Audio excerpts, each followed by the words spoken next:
Hey, MBA hopefuls, you are live on MBA Waves. Welcome to the show. My name is Eric Lucrezia, your usual host. And today we have a couple of special guests with us. We're going to talk about a topic that I think is interesting to a lot of people. Which is better, the executive MBA or the full-time? Exploring some of the differences between the two, which should help you decide which is the best program for you. Once again, my name is Eric Lucrezia. I am the creator of Candidate Coach, a boutique admissions consulting firm helping MBA students all around the world get into their MBA choices.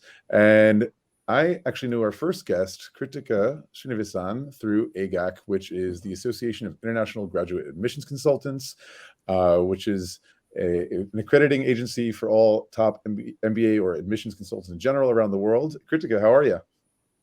I'm doing brilliant. Thanks so much, Eric, for having me. And you're joining us from Bangalore, India, right? Right, yes.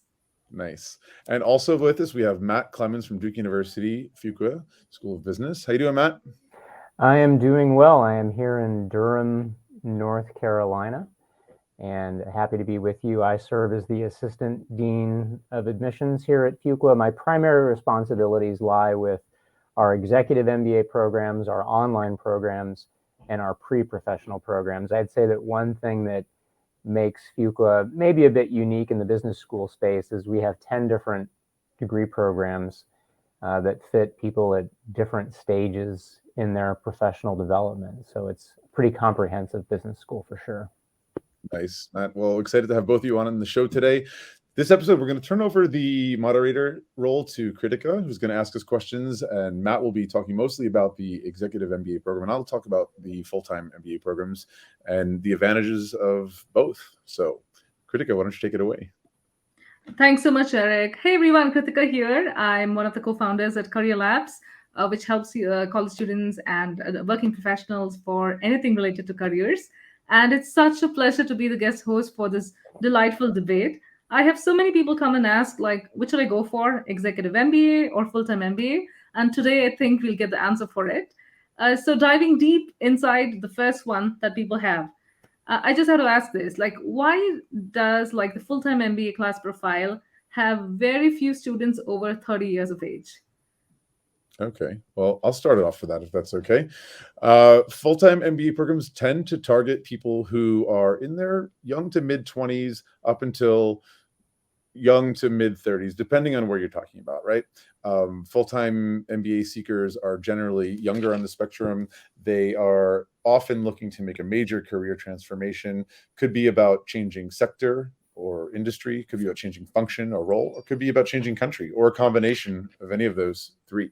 So the target, I think, is also set by the corporate world, or companies who are looking for people coming out of MBAs are looking for more or less that age range.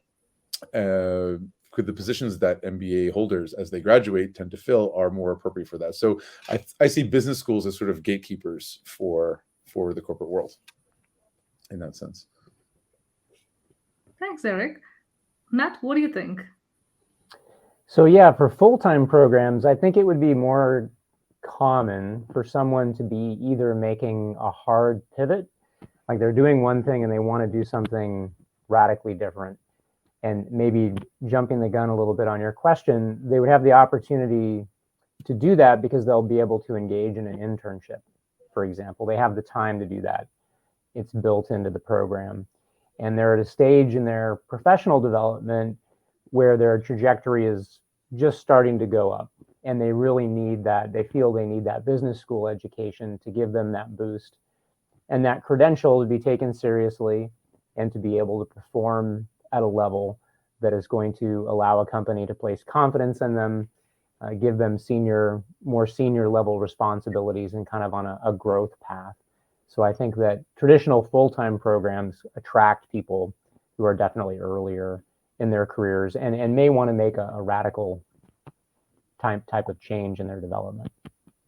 Which I think makes sense because people who are a little bit more, seasoned professionals, a little bit more advanced in their career, they often are already in the industry that they're interested in, right? People who are late 30s, even into their 40s, probably they've kind of found their dream industry or role. And the way I see most executive MBAs is providing a platform to accelerate vertical movement more likely than complete pivots or lateral moves than compared to the full-time MBA. Got it. So from what I'm hearing, I can see that the full-time MBA might be more suited for people who are moving from an individual contributor role to more like a leader, like a manager and so on. And executive might be something that's more suited for somebody already in a leadership role and then trying to like enhance those skills. So what do you guys think is best for career switches? So I guess I'll jump in. I would say best is always a relative term. And obviously anything we say today, there are broad themes that we can highlight, but every person who chooses a program is doing so as an individual, and they have their own motivations. And I will say that while it is common for us to read applications for executive programs and have people talk about wanting to remain where they are, either in the same industry, maybe the same organization, and they want to move up the food chain where they're at, and there's not maybe a radical change and shift in what they want to do. But having said that, there are individuals who do want to make a change. They want to move from one industry to another. They want to move out of working for a company and work for themselves. We see a lot of people exiting the military and wanting to obviously go in a different direction, or maybe something tangential to the military, but in the private sector. And so while it is definitely more stereotypical that an executive MBA applicant would be doing something less quote unquote radical in terms of their career, there are a number of individuals who are exclusively choosing the program because maybe they have burned out of working in a corporate environment and they want to work for themselves, or they want to start their own company, or they want to take the skill set that they've learned in one company and take it to a different one. So there are definitely common themes, and you will read about them on blogs and websites and in conversations, but each individual chooses a program for their own specific reasons. And I would argue that whatever you want to accomplish, you can do so with both, with the full-time or the EMBA executive MBA programs. And we are seeing, at least at Fuqua, I can't talk industry-wide, I haven't looked at any recent statistics, there are a larger number of people who are in their late 20s or early 30s who are pursuing executive MBAs, and it basically has to do with lifestyle choices. And I think those are some future questions, so I won't start addressing that now, but I'll give Eric the opportunity to offer a response as well. It's funny, Matt, you mentioned some people who go for executive might be experiencing a burnout. I've heard an executive MBA described as perfect for early onset midlife crises. And yeah, if you're looking to reinvent yourself, it could be the right way to do it. Yet at the same time, if you're in your late 30s or 40s, very likely you have, if not rent, perhaps a mortgage to pay, perhaps a family to feed, and don't have the luxury to stop working. And so the executive MBA is perfect in the sense that it allows you to continue working. At the same time, there's going to be constraints because you're not able to focus 100% of your attention on your own transformation. So you obviously are splitting your time between working and whatever other responsibilities have, pushed you towards an executive MBA. At the full-time MBA level, often called a global MBA or an international MBA, these people are, again, usually early to mid 20s up until early 30s. And so these people often don't have families yet that they're providing for. They've just gotten a taste of the working world, and they're looking to not only boost, you do get some vertical movers, right? People who are, say, already in finance, who want to stay in finance and choose to do a full-time MBA to move up the food chain more rapidly. And that's a valid reason to do it. But I think more often than not, it's about career changers. And so when you have really put all this things aside from life and focus on yourself, I mean, what a gift to give to yourself. You probably won't have that opportunity to give full attention to yourself and your career, or to yourself, let's say, until you retire, because work just takes up so much of our bandwidth. And being able to do that, I mean, it is a luxury, I'm not going to lie, because it is expensive despite scholarships, but there's also the opportunity cost of not working for a year or two, depending on where you go. And let's not forget cost of living and all of those networking events, which are so important that I think a lot of people don't necessarily think about. Incredibly important to attend. And those connections that you make during networking events, whether with alumni or people from the corporate world, are often what lead to those interviews and jobs that you have post-MBA.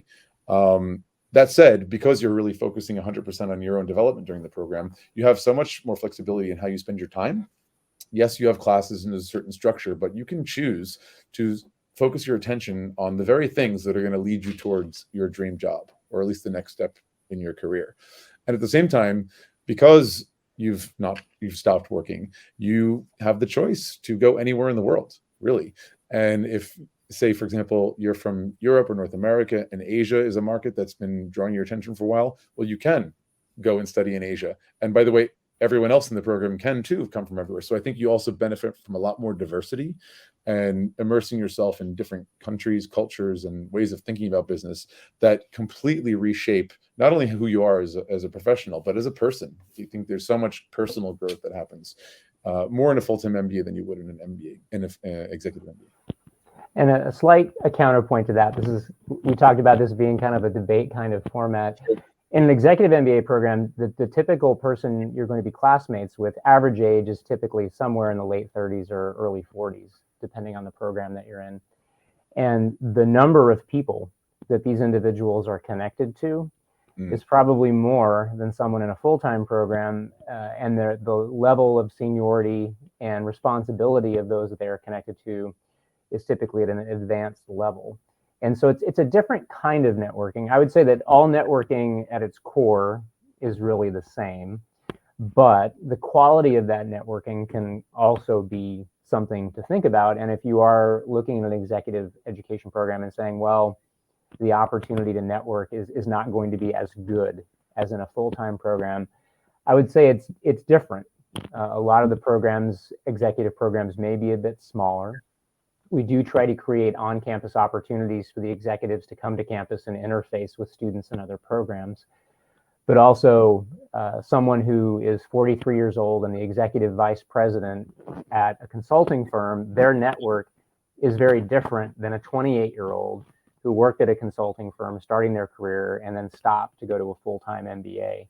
And so that's one thing to think about, is you're not jeopardizing your ability to network or losing, I think, quality if you choose to attend an executive education program or executive MBA program, because the individuals do have advanced levels of experience, and typically their networks are a bit more mature and deep, if you will. Yeah, that's probably a good way to describe the difference in terms of how networking is between the two types of programs. That with executive, again, they're more mature, more seasoned, more connected, and so forth. But by virtue of the fact that it is part-time, there's probably just less of those opportunities. In a full-time, you're 100% there, and it's like every single day is another opportunity to network. It can be really actually overwhelming. And maybe, not every opportunity for networking during a full-time MBA is something that bears fruit, but it's just the constant barrage of that ultimately leads to something that connects you to your next job. So from what I'm hearing, I think executive MBA offers more quality, and it's also like tapping into probably the kind of network that you really want for advancement at that career stage. So I'm looking at it like, probably being the right thing at a certain career stage right now. So, we are in a world where we've never been more distracted. And I hear from you, Eric, saying that, you get the full focus of probably experiencing undergrad life again, and then living back on campus and being in college again, and so on. Now, how does that actually affect? Like, does the focus? So when I say focus, I mean that here's a person in a full-time MBA program able to take those 2 years for themselves, if in the US, 1 year for themselves in the Europe, right? How would they able to get the focus? Because from what I'm hearing, executive MBA looks like a huge balancing, act, which needs a lot of superior juggling skills. Yeah, one thing I've heard from many alumni in terms of like the soft skills you acquire during an MBA program, one of them is learning how to manage your time like you've never done before. Like you take it to next level. You have besides the classwork and understanding all that stuff, half the time you come out of class, you don't really understand. You meet with your peers during the program, and there's for sure somebody who's going to be better at finance or marketing or whatever than you, and you kind of teach each other, which is great. Then there's loads of other workshops and things you need to attend, sometimes company visits, and there's also the travel time between these things. Some of these full-time programs come with like residencies or international experiences, maybe a week or even half a semester abroad, or even an exchange program. So all of these things mean that you need to learn how to balance your time, and distraction, as you said, is never been at a high. I mean, here we are at MBA Waves distracting you right now. And that is a skill that definitely sharpens. And perhaps at the executive level, they're maybe already used to that, but they're distracted with other things, like because they're working, there's that, and other family responsibilities. Yeah, I'll take off on the family responsibility theme. I'm not going to make judgments on people, but some of the most enthusiastic executive MBA alumni that I speak with had children while they were in the program. Mm. And talk about a balancing and juggling act. I mean, having a child, going to school, full-time job, all those things, it's amazing what they're able to do and how they're able to do it. I would say that the number one thing we definitely hear from alumni is the value of the executive MBA as they see it is they get to take what they learn and apply it immediately. They always say, I'm here intensively on like a Friday, Saturday, Sunday, and on Monday, I'm taking what I learned and I'm impressing my boss. I'm managing projects in new ways. I'm coming in with new ideas, ways of evaluating things and looking at things and getting feedback from their colleagues and their bosses of, wow, this is incredibly valuable. We're really glad you're doing it and give us more. And they really talk about, yes, it's a balancing act. You have all these things going on. The programs that we have here at Fuqua, we have two of them. We have a weekend program, weekend executive MBA, and a global executive MBA. Same curriculum and whatnot, but one program meets on our campus once a month, the weekend program, and then the global program, they meet on campus twice, but then they also meet in 5 different global locations over the course of 2 years. And yeah, a balancing act, having to fly, having to deal with your job, having to do all these different things, definitely requires the ability to multitask. But the smile that comes across the faces of alums when they tell these stories really says it all. It was worth it. It was tough when they did it, but they're really, really excited and glad that they did do it and very thankful for the experience. Yeah, to be fair, I actually knew several full-time MBA students that had children during the program. A couple got married, especially there were several over the years that were from India, and during the Christmas break went back and got married. And as you may know, a marriage in India is an organization process not unlike the Olympic Games. I mean, it is a big deal with the amount of people that come and the amount of days involved. And so it's just impressive. And there was one student, she was not only helping to run the business that she and her husband started, but she was also pregnant, very pregnant during the program. And she had a physical disability on top of it all. And she was just a superstar. So some of these people just blow me away, and the talent and focus that they have in doing it all, for sure. So that looks like this. I think they're just like fond of punishment. It looks like taking on so many things. But I do know a person who did a full-time MBA and was actually competing in the Olympics. So I No. think nothing can top that. All right, so let's talk numbers. The biggest number, not the GMAT score, but the ROI. So which one do you think is going to win in this? Which gives the highest ROI? Well, first of all, the executive MBAs don't usually require a GMAT score, do they? They, although these days many schools are asking for the EA. If you don't know, that's the executive assessment, also offered by GMAC.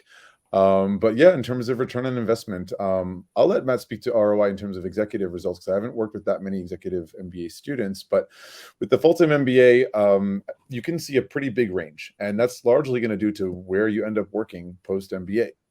Because of the fact that it is full-time, and there's much more, it seems to be, flexibility in terms of not only where you go afterwards, because you often don't have a family that you're attached to, but also the fact that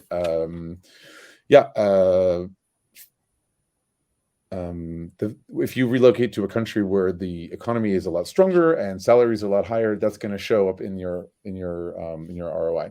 And also, ROI is not usually measured the first year after you complete your full-time MBA program. Usually it's measured about 3 years out, which is exactly why the rankings organizations do surveys based on alum who've now completed 3 years of work post-MBA. But I've seen anything from like 20 to like 200% salary increases, again, depending on where you started before the MBA and where you ended up afterwards. So ROI is difficult to measure, but know that there can be a big range. Yeah, and I guess my two initial thoughts are sometimes there's some built-in ROI with executive programs in that companies will offer funding to help support the student in the program. So you're getting like an immediate return in the sense of paying less than you normally might, in that your company is providing you with financial support to attend the program. And it's not uncommon for that to happen. And then if you were just to look at raw numbers, I would say that full-time MBAs are going to look more impressive in the sense they're early in their careers. There's more opportunity for salary growth and for those exponential statistics to kind of jump out, to go from entering an MBA program at $80,000, $90,000 a year and to come out earning $180,000.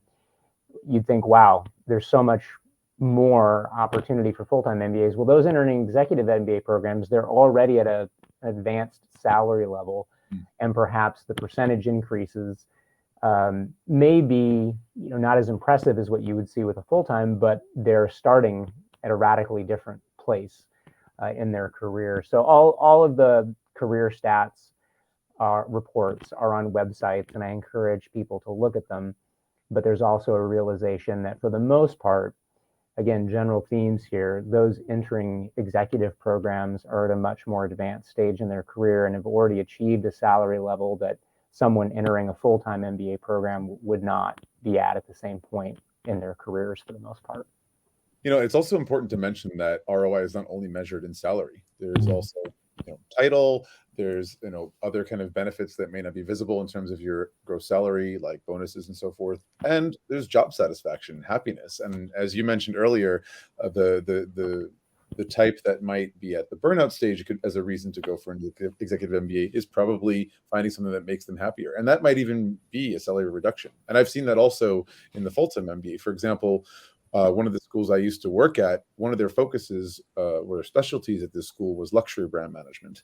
Now, this is really about passion. People who want to work in the luxury industry, they're not making massive salaries. Just because you work at Chanel and Dior does not mean you have the salary of someone who can afford to shop at Chanel and Dior. And I've seen loads of people who either work in finance or consulting, maybe lawyers, and they were just unhappy in the job. It was either too intense, too many hours, or just not their passion. They were bored working with numbers. And yet they had a real passion for marketing a brand that they really believed in and got behind the heritage of that brand. And they chose to take a salary cut because they were working something that they enjoyed. And that is something that is difficult to measure, certainly in terms of career reports on websites of business schools, but it is a real thing. And look, we got one life to live. Money is not everything. So I love how you put that, Eric. So that brings, us to the question that, it's not a number at all. ROI, always people think about the money aspect of it, but then there are like so many things that matter. And from what I hear, like employer support and then the opportunity to earn while you're learning, all of it can, definitely affect. So that brings me to another point here. And of course, Eric, you had mentioned about the GMAT and EA, the executive assessment, obviously being a very good substitute for the GMAT in some of the countries. And of course, there are like a lot of EMBA programs which don't need GMAT. So is it easier to get into an EMBA program as compared to a full-time program at the same university, like say, for example, Wharton and Harvard and so on? I'll start off if that's okay. I think it's a very good question. Just based on the fact that many business schools for the executive level do not require a test, that definitely shaves off some time, pressure, and challenge in terms of admission as a general response to the question. But you have to look at some of the, I hate to come back to this, but I will say rankings, because there are some cases where a business school has their executive MBA very well ranked, very well established, and they're full-time not, or the reverse. So you really need to look at the schools one by one and have a look of where their executive program is credited or ranked, compared to their full-time, and that can vary greatly. I don't know what you have to say, Matt, about that. Yeah, so programs are definitely going to vary. We do require tests for our executive MBA program, although we do offer the opportunity for a waiver. One thing that may seem unusual to the audience, it doesn't seem unusual to people like me who've worked in admissions for a long time, is a substantial percentage of those pursuing an executive MBA already have an advanced degree. They've done something in the past that is a master's in social work or education or something in medicine. And they are seeking an MBA because they need to speak the language they typically write in their essays. I don't speak the language of the people that I need to influence to get the decisions made that I want that are going to make the unit that I'm running or the team that I'm managing more effective. And so you have individuals who have skill sets, quantitative abilities, for example, that are well established through a professional track record. And they are basically able to, through the rest of their application documents, make a convincing case that, no, I don't need to submit a test to let you know that I can be successful because I have 10 or 15 years of making high quality decisions in high pressure packed environments, using quantitative analysis, writing summaries to present to my supervisors and that sort of thing. I would say too, as a general rule, if someone is applying to full-time programs, they're applying to more programs than somebody applying to an executive program. Most of the applicants that I talk to in executive education admissions, they've picked maybe 2 or 3 programs that they might be applying to. And in the full-time space, it's not uncommon for me to encounter individuals who are applying to 5, 6, or 7 different programs. And there's also a lot of coaching that we will give applicants in the executive education program about whether it's right for them or not. And sometimes we find ourselves discouraging people from pursuing it because there's either something that isn't a match or they don't want to take an exam. And we basically say flat out, based on your track record, we aren't going to be able to give you a waiver. We're sorry, you'll have to take an exam. And they will flat out tell us, well, I don't have time, so I'm going to find a program that doesn't require an exam. And interestingly, or maybe not interestingly, the executive assessment is something that full-time programs are also starting to lean into and take, because they understand that over time, as the test is developed, they can use it as a effective way to gauge the potential of someone in the program. So again, each program is different and you want to check with the program, but it is becoming more common, I think, for the executive assessment to be accepted by full-time programs. You've touched on a bunch of interesting points. Yeah, absolutely. There's a growing handful of schools, particularly in the United States, that are accepting now the EA executive assessment instead of as an alternative to the GMAT. By the way, the GRE is a very popular test for nearly every business school around the world. You also mentioned about experience, life experience, professional experience, having multiple degrees. And just to counter, although first of all, a lot of people, I think, confuse a master's and an MBA, right? Because the word master is in the word MBA, Master of Business Administration. But an MBA is actually above a master's. That doesn't mean to say that a master's is required for an MBA. Usually most schools, it's a bachelor's degree that you have to have. But in, the 6 years that I was working at the last school at ESSEC, I would say at least 40% of people did also have a master's already. So a lot of people are coming in with a master's level education and a reasonable amount of experience. As I mentioned, depending where you're going to study the MBA, there's a different level of professional experience required, a different range that is the target for the class profile. And in Europe, it tends to be 3 to 10 years, and sometimes you see a little bit more flexibility. So I've seen people with 12 years of full-time experience doing a full-time MBA program. So there is a bit of quite a range of experience level and degrees. Also, as far as not needing an assessment test like the GMAT or the EA, it kind of reminds me of what recently we saw with Kellogg, who announced that following the layoffs at Facebook and Twitter, they are allowing them a GMAT waiver, which is really a nice gift to these people. And this is going with the assumption that if they worked at major companies, big tech companies like Twitter and Facebook, they assume there was a certain vetting process, level of assessment, and, as you said, good decision making by working at these schools that sort of can filter and qualify them as eligible for the MBA program as well. So it's so interesting that you brought it up, right? So because many of the B schools are now starting to think of permanently not have the test, or going test optional, or having test waivers. So that scene is also changing. And I think we're going to have more rubrics to see ways of measuring the academic capabilities of the various ones.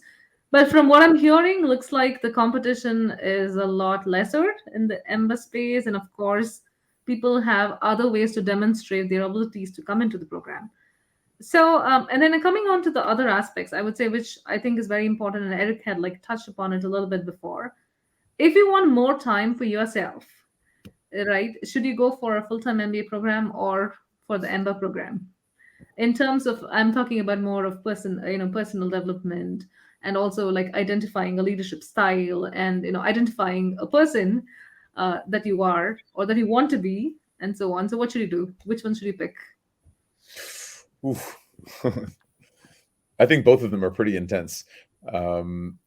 I think it would be, some people might imagine, okay, because it's full time, that it's spread out over more time and you would have more time for yourself. But that is just not the case. Your entire schedule every week is absolutely filled with, as I said, visiting companies, workshops, career services events, networking, interviewing. I mean, for a 1-year program, schools recommend that you start going in interviews right from when you start the program. And for a 2-year program, starting at the beginning of your second year. Right. And a lot of the 2-year programs, especially in North America, have that summer internship. And once you come back and it's like September, beginning of your second academic year, you're encouraged to start going to interviews straight away. So where is this free time? I don't see it.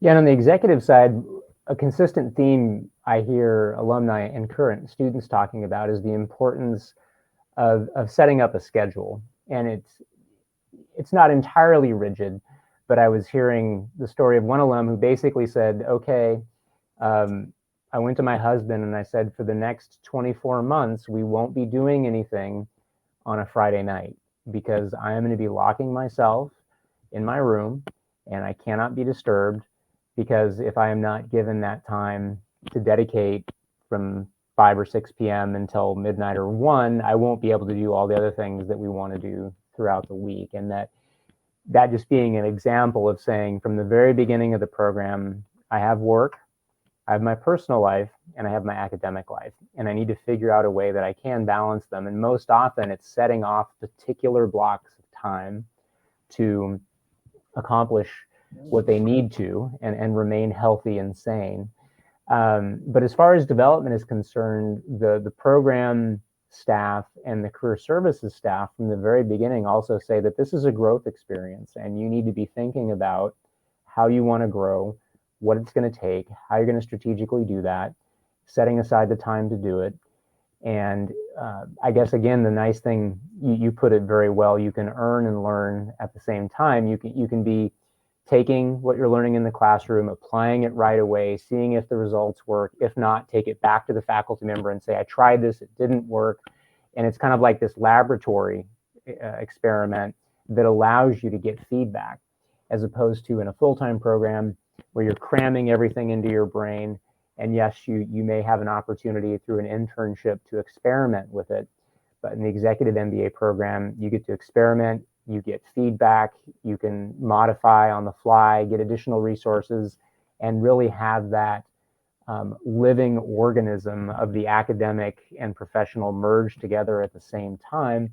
And that may influence how you determine you want to spend your time, and themes may develop over the course of the program where you want to spend more time that you maybe didn't think about because you're being exposed in different ways that you didn't expect.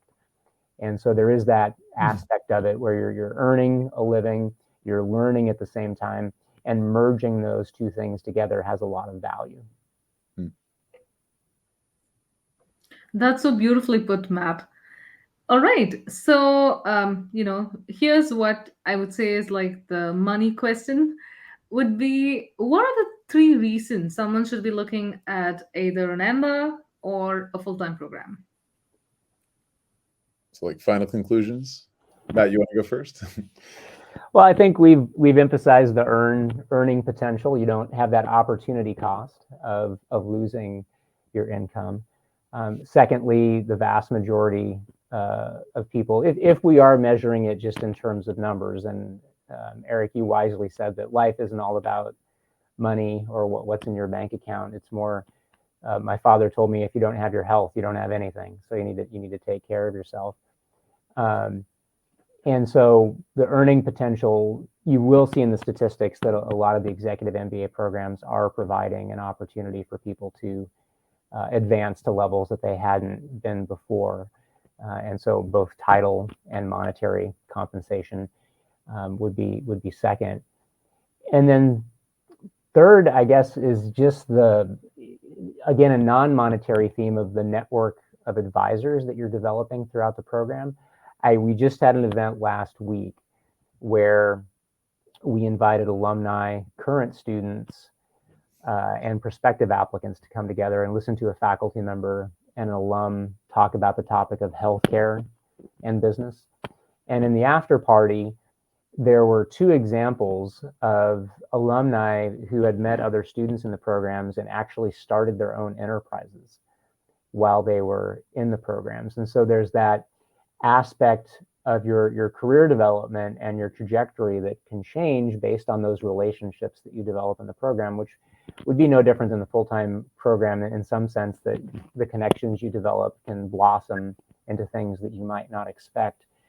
And in those 2 conversations that I referenced, it was very obvious that they didn't use the word burnout, but you could kind of get a sense that the job that they were doing had become a little bit monotonous. And this opportunity to do something different just energized them and put them at a different place than they were before they came in the program. And both conversations referencing the fact that I had no idea this was going to happen. It was spontaneous, but it's the best thing because now we're doing our own thing. We're doing something different than when we entered the program. And it all happened because of networking while in the program, and the ROI not being measured specifically in a salary or a percentage increase, but in kind of a lifestyle change, a business change that was really rewarding. Nice. Yeah, for me, 3 reasons why for the full-time. First one I would say is the unbeatable diversity you would have in a full-time MBA, right? As we mentioned, in executive MBA, people are not quitting their job, right? So they're not going to commute from, I don't know, San Francisco to Germany every week or every month or whatever it may be. So it's unrealistic. So it ends up being a much more local or at least regional kind of population. Now, of course, you have people who are from other parts of the world who have already relocated and are in that region. So you, of course, do have some diversity, but the level that you have it in a full-time MBA program is just unbeatable. I've seen full-time MBA programs with 90% international students, even small cohorts with like 50 people, and yet like 38 countries represented. Like, that's fascinating. And like what you learn from those intercultural exchanges is just amazing. That's the first thing. Second thing I would say is what I mentioned before, is like what a gift it is to give to yourself, to put everything aside and really focus on yourself and your own career development. I mean, it is so transformative, and just the person that you get to become from that, it's really, it is a personal journey as well as, growing professionally. And the third reason I would say the steepest learning curve. I think it is a moment in your life where you get to be a student again, and there's a much steeper learning curve in terms of every skill, every hard skill you learn during those classes like finance and so forth, but also in the soft skill area. And when we spoke about salary trajectory before, you would see more of a change because you are starting from a lower salary and a lower level of position. So I think that's very exciting, and I think it's a great argument to go for a full-time MBA if you're still within that window of eligibility. Right, excellent. So, from what I'm hearing, definitely it looks like these 2 are at different stages, and especially if someone's having that kind of a thought, maybe they are like, at a place in their career where they could go either ways, is when they probably are looking at an exec MBA or a full-time MBA. But yeah, we were able to discuss a lot of great things about from like, the flexibility of the program to even the hard pivot and the internships and the other things that are part of the full-time program, as well as the flexibility in terms of opportunity cost, and obviously it coming at a time where you're able to apply, and it's kind of like where you're ready to take off at your career at a different level. So thanks so much for these wonderful insights. And I think the parting thought here is, whatever you choose, stick to the reasons as to why you wanted to do the MBA program, and don't get swayed over one over the other.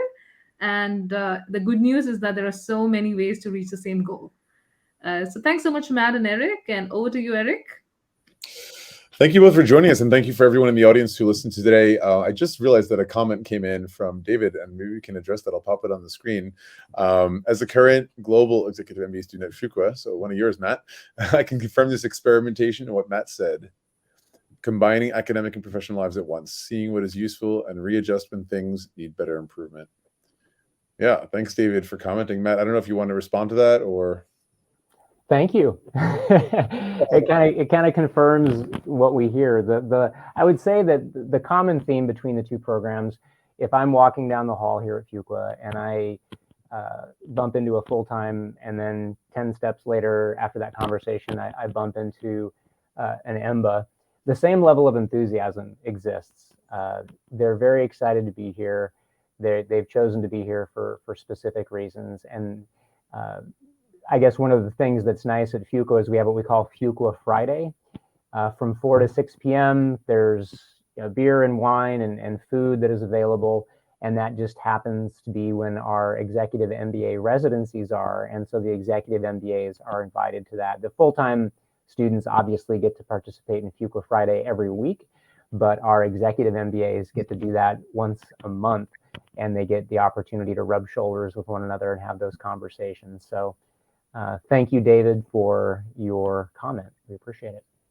Just happens. I'm sure that's very well planned for a very good reason to have that networking happening. It's worth mentioning, actually, that a lot of schools do intentionally articulate the full-time and executive programs, because those executive MBA students could very well be someone that hires those full-time students afterwards. So it is an opportunity not to be missed, and it's good to know that Duke and Fuqua is taking advantage of that opportunity, because it is an important one. Once again, thank you to everyone in the audience who listened today. David, thank you for your comment, and Matt and Kritik, of course, thank you for joining us as panelists today. Just want to remind everyone, if you're interested in next week's episode, it'll be the last one for 2022. Next week's theme of MBA Waves is New Year's resolutions, making yourself a better MBA candidate for 2023. So tune in, same time, same channel. That is MBAwaves.com. See you next time.